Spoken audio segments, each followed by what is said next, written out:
Welcome to the 31st episode of NPSee, the series that aims to bring the unimportant NPCs from games to light. Let us dive right into the vast province of Cyrodiil in the Elder Scrolls IV Oblivion.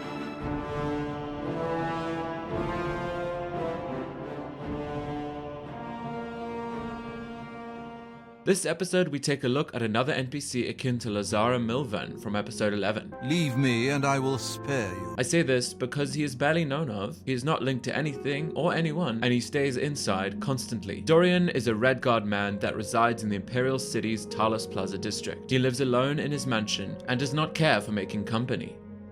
When approached, he says, I don't believe I know you, and I don't need any new friends, thank you very much. a misanthrope. When asked about the city, There are many people in the city who interest me, and you are not one of them. I am very interesting. I have tens of subscribers on YouTube. Say what you're going to say. Funnily enough, there is no evidence that he has any friends, let alone me. It's not bad.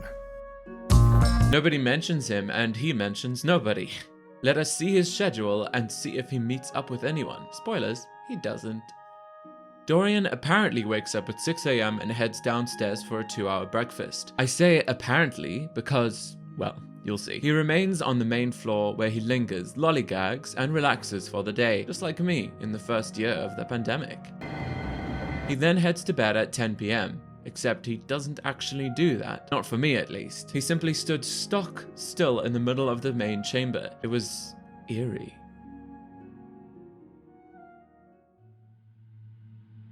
And if I so much as poked my head around the corner, he instantly saw me. You're not supposed to be in here. What an odd, perceptive man. Dorian's house is just off the center of the Talos Plaza district to the south. It blends in with the rest of the Imp City houses, grey and boring and smushed together with everything else. Okay. Through the door, we go into a foyer/living area where all of the no guests can enjoy the space. The next room is the larger living and dining area. As per usual. Below the stairs is a door that leads to the basement, which serves for the normal storage. Of note, however, there are 2 small piles of carpets and tapestries. Perhaps he sells those? I do appreciate the little things that distinguish some of these basements in the city. Upstairs is the private quarters consisting of 2 disconcertingly large rooms with a lot of dead space. Both have areas of bare tiles and scant furniture besides around the sides. The separate one is the bedroom. They also both share a feature, a floating shelf. Nifty. Dorian has no will or skill to fight back with and thus runs away after a little bit of brutality, but is ultimately unable to escape. He is adorned in a disgusting combination of a green brocade doublet, red velvet pants, and blue sage shoes. Unfortunately, green on top of red on top of purple on top of blue is not very flattering. If this is your favorite clothing combination, you have my condolences. He carries a key and gold as well, of course. Dorian is a good name wasted on such an underutilized character, at least in my opinion. I'm glad for Dragon Age Inquisition, which brought it to its full potential.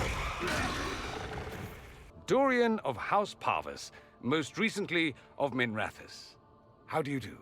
Let one Tevinter in. Suddenly they're scurrying out of all the walls like roaches. Now, I'm ever so much more handsome than a cockroach. This man is an icon. If you have not, consider playing the Dragon Age games. They are fantastic. Let us kiss Dorian for his service. No, not that one!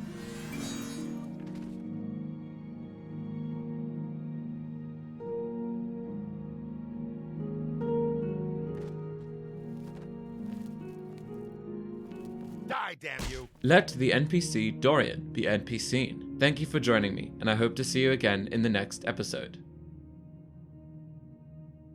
You just wiggle your fingers and boom.